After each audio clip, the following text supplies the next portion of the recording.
Dan Pak Mardhani tentunya sudah sangat all out, luar biasa, membantu memperjuangkan terkait dengan jadwal yang diberikan oleh BKN. Dengan ketika proses tahapan yang harus dilalui, inilah berkas-berkas yang harus teman-teman siapkan.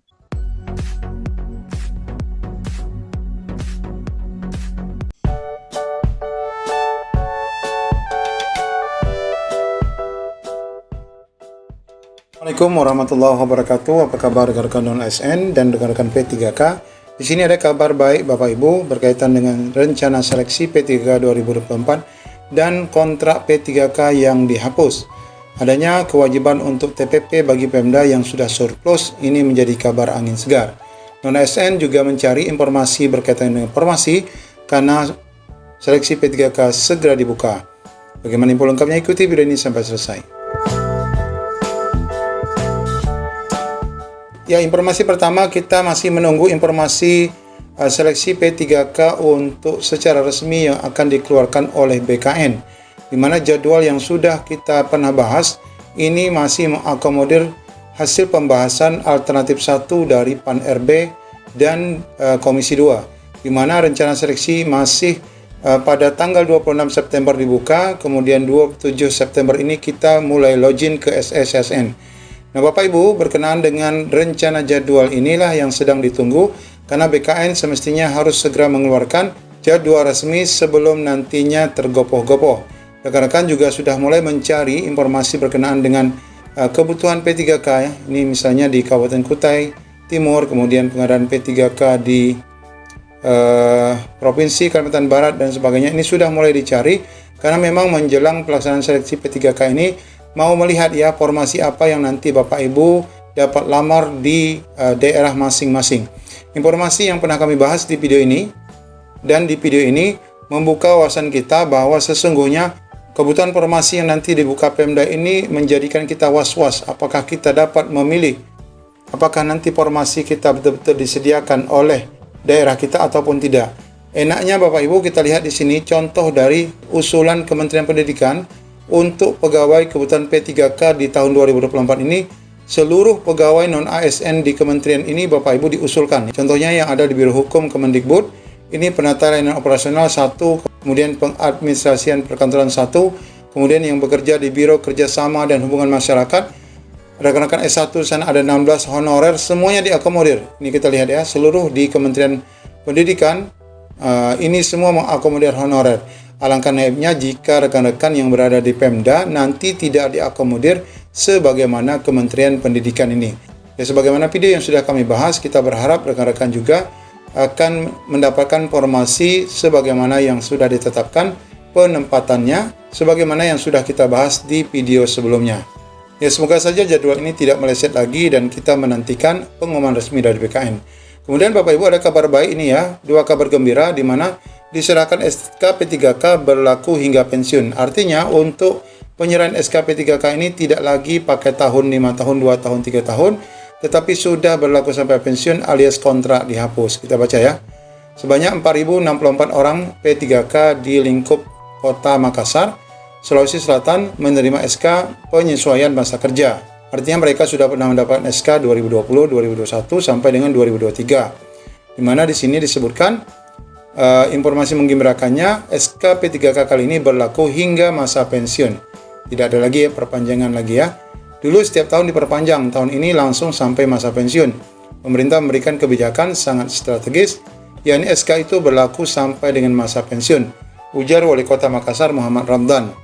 Adapun yang menerima SK itu adalah mereka yang formasi 2020, kemudian 2021 sampai dengan 2023, yang totalnya mencapai ribuan orang ya.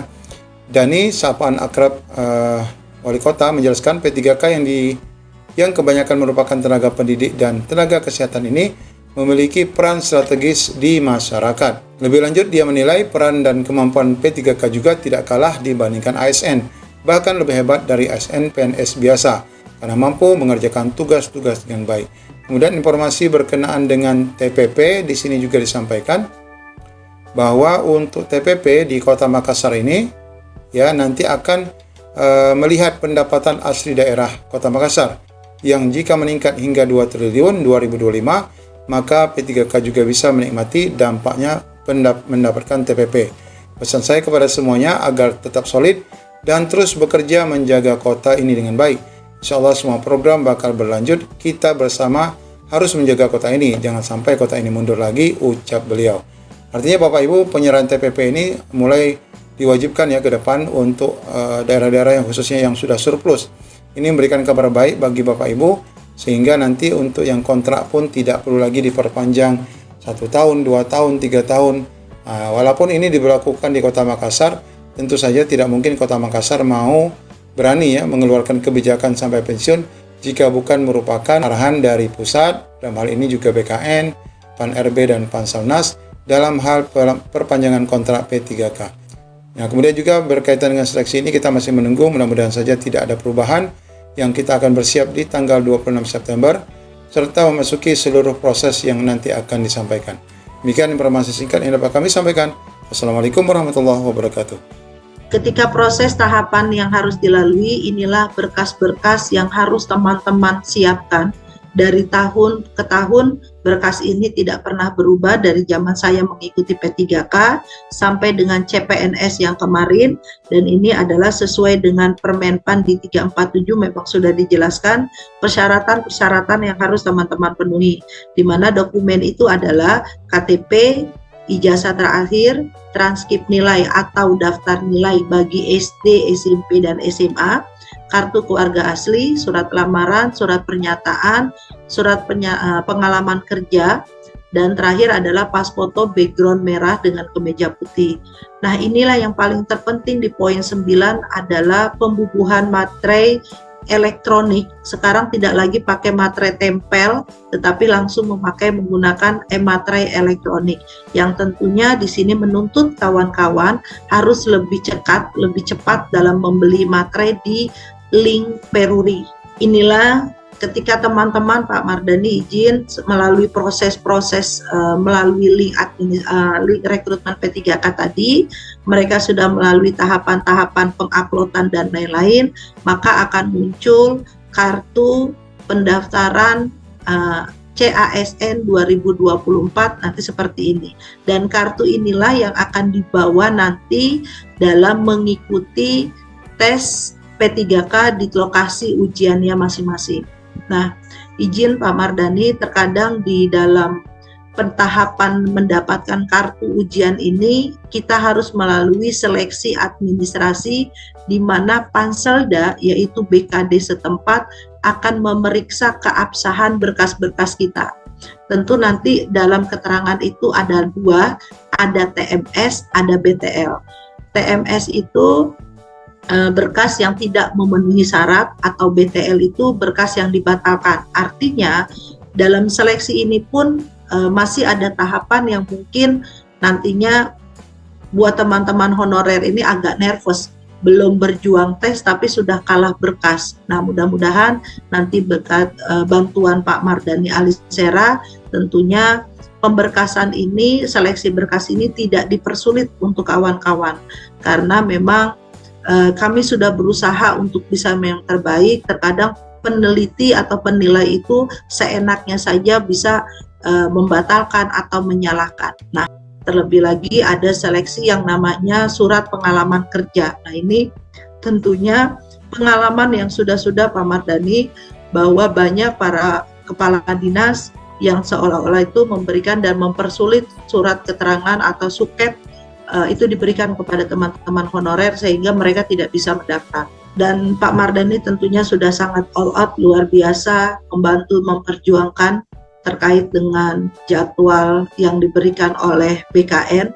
Dengan perjuangan beliau, alhamdulillah dapatlah kita di posisi alternatif 1 yang insya Allah akan dibuka pendaftaran itu pada tanggal 26 September sampai dengan 10 Oktober 2024. Nanti secara gamblang dan lebih rincinya mungkin Pak Mardani bisa menjelaskan kepada kawan-kawan, dan inilah teman-teman bentuk keseriusan dari Bapak Pembina kita, Dewan Pembina kita, Pak Mardani Alisera, yang memperjuangkan teman-teman tahun ini harus selesai sehingga di Desember 2024 ini kita sudah melalui tahapan tes dan kita sudah bisa berstatus ASN walaupun proses NIP-nya berlangsung, karena memang biasanya kalau untuk setelah kita dinyatakan lulus itu proses mendapatkan NIP sendiri, saya sendiri adalah waktu itu 6 bulan. Jadi sambil kita berproses, intinya status kita sudah berubah. Jadi PJLP dari honorer semua berubah menjadi ASN P3K. Next, Reja.